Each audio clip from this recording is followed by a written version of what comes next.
It's time to talk about Giardia, a very common parasite associated with hikers and campers. And in honor of the happiest place on earth, this scene takes place at the Giardia Jungle Ride. And we'll teach you all you need to know about every camper's favorite parasite.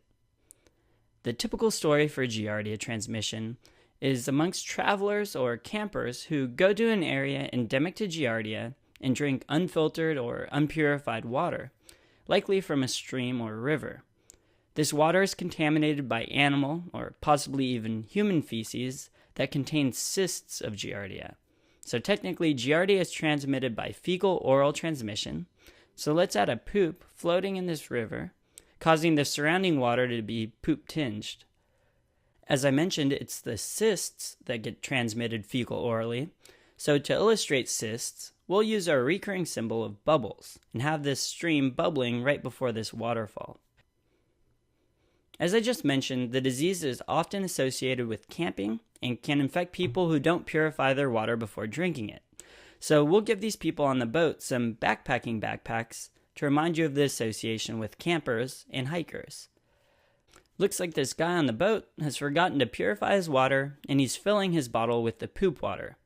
Again, this is illustrating that Giardia is transmitted through poorly purified drinking water. So what happens to these unfortunate people who get Giardia? What can they expect? Well, it causes bloating, flatulence, and foul-smelling diarrhea. And actually, you can remember all of these symptoms really easily by remembering how you feel after eating Taco Bell. Or we can throw in some memory cues for you. Like, we can draw some campers holding their noses to remind you of foul-smelling diarrhea, as opposed to the normal, beautiful-smelling diarrhea. An important buzzword that supports giardiasis is steatorrhea, which means fatty diarrhea.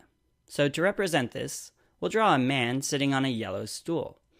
Yellow to remind you of fatty stool, and notice it's not red because it's not producing bloody stools. So the stools become fatty from fat malabsorption, and although the exact mechanism for fat malabsorption is unknown, it's proposed that Giardia stimulates excessive mucus production that impairs the absorptive capacity of the intestine. People with this infection who don't get treated can have significant weight loss and health problems from malabsorption. Do you remember what vitamin deficiencies might occur as a result of fat malabsorption? Right, that would be vitamins A, D, E, and K.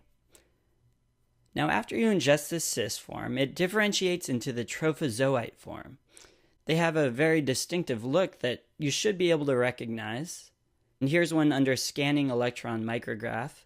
Notice it's flagellated and has these ventral sucking discs that give it its really distinctive look.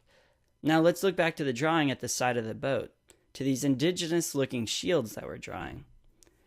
They have a very similar shape and are also flagellated, and you're likely to see a picture of Giardia that looks similar to these shields on your exams. So, if you remember these shields, you should be able to recognize it.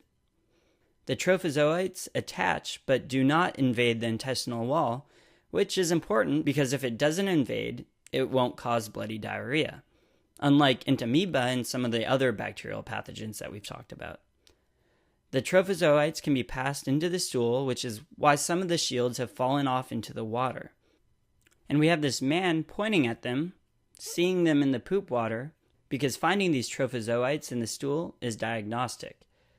You'd find them if you ordered a stool O&P, or ova and parasites. So we'll write OP on his shirt to remind you of this diagnostic test. Also, some of the trophozoites in the intestine will turn back into the cyst form and also show up on stool O&P, and those are what go and infect other people. Alternatively, you can perform an ELISA stool antigen test to make the diagnosis. So we'll actually title the boat Eliza, a great boat name.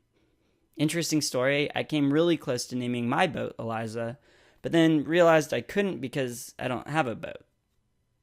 Also, remember the boat is floating in the diarrhea water to remind you that the Eliza is looking for stool antigens. Do any of you out there know how we treat giardiasis? Well, the answer lies in Disneyland, if you've been. Guess what passes just behind the Jungle Cruise? A monorail, which happens to be our symbol for metronidazole. So we'll draw this monorail or metro here to remind you of metronidazole. Isn't it just amazing how these symbols work out? So this brings us to the end of our jungle ride. I hope you had a nice tour of the Giardia jungle. And remember to pack yourself plenty of clean water for your hikes, or they may turn into runs.